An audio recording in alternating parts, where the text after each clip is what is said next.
This key concept video is on Mendelian inheritance. In the video, we will start with Mendel and his pea experiments and then progress onto the three laws of inheritance: the law of dominance, the law of segregation, and finally the law of independent assortment. So, what do we mean when we say Mendelian inheritance? Mendelian inheritance is based on the work of Gregor Mendel, an Austrian monk, who conducted experiments on pea plants. By crossing peas with different characteristics, he was able to identify patterns of inheritance that led to the formulation of the basic principles of inheritance. Mendel specifically studied traits like seed colour and shape, flower colour, and pea shape. Through repeated experiments with pea plants, Mendel observed consistent results that allowed him to develop several conclusions about hereditary traits that are passed on. From his results, he concluded that heredity is transmitted through discrete units, now known as genes, and that there are two versions of each gene, now known as alleles. He also discovered that gametes, egg and sperm cells in humans, only contain one allele for each gene, a concept known as the haploid number of chromosomes. Mendel further concluded that in a heterozygous genotype, the dominant allele would be expressed, while the recessive allele would be masked.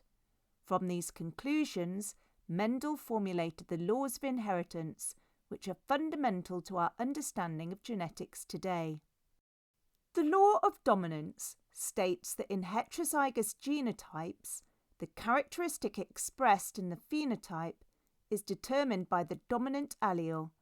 For example, in Mendel's pea plants, the allele for yellow peas was dominant over the allele for green peas.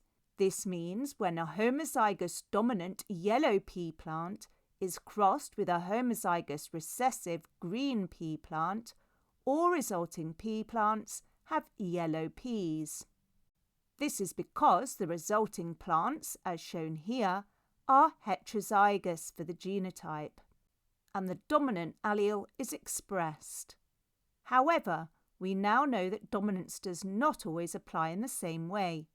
Codominance, such as in the ABO blood group system, and incomplete dominance, for example, as seen in pink flowers produced by crossing red and white flowering plants, shows that traits can be more complex than a simple dominant-recessive relationship. The law of segregation states that each hereditary characteristic is controlled by two alleles, and during gamete formation, these two alleles separate so that each gamete receives only one allele for each gene. In simpler terms, alleles for a single gene segregate during meiosis, specifically during anaphase 1, when homologous chromosomes are pulled apart. This separation of the homologous chromosomes so that they end up in different gametes ensures that each gamete only carries one allele from each gene. In the case of polygenic traits like skin colour shown here, the phenotype is determined by the additive effect of multiple alleles. For example, skin colour is influenced by alleles that affect the production of melanin. The more dominant alleles present, the darker the skin. If a person inherits all recessive alleles, they will have very light skin, while those with all dominant alleles will have the darkest skin colour. In the case of skin colour, the environment, such as exposure to UV light, also plays a role in determining the final phenotype. The law of independent assortment explains that the alleles for two or more genes segregate independently during gamete formation. This means that the inheritance of one gene does not affect the inheritance of another gene. For example, the alleles for flower colour and plant height are inherited independently of one another. This principle occurs during metaphase 1 of meiosis, when homologous chromosomes align independently along the equator of the cell. This random alignment leads to the independent segregation of alleles for different genes, so different combinations of alleles end up in different gametes. However, Mendel's law of independent assortment is not always true in cases of linkage. When two or more genes are located on the same chromosome, they tend to be inherited together. The closer the genes are on the chromosome, the more likely they will be inherited together. If the genes are far apart, crossing over during prophase 1 of meiosis may result in recombination, leading to different allele combinations in the offspring.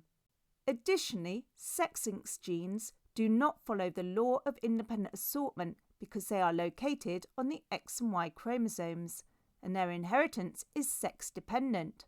For example, genes responsible for red-green colour blindness are located on the X chromosome. In males who have only one X chromosome, the trait will be expressed if they inherit the allele for colour blindness, while females would need 2 copies of the recessive allele to express the trait. These laws of inheritance are foundational to the study of genetics because they describe the mechanisms by which traits are inherited and how genetic variation arises. The law of dominance and the law of segregation explain how individual traits are inherited and expressed in offspring. The law of independent assortment helps us understand how genetic diversity is generated when genes are sort independently. Mendel's work laid the grounding for modern genetics, but we now know that inheritance can be more complex due to factors like genetic linkage, codominance, incomplete dominance, and environmental influences. This brings us to the end of this short key concept video on Mendelian inheritance. I'll leave you with the key points from the topic. Please note the important terminology is highlighted. These terms should be used when answering written questions on inheritance.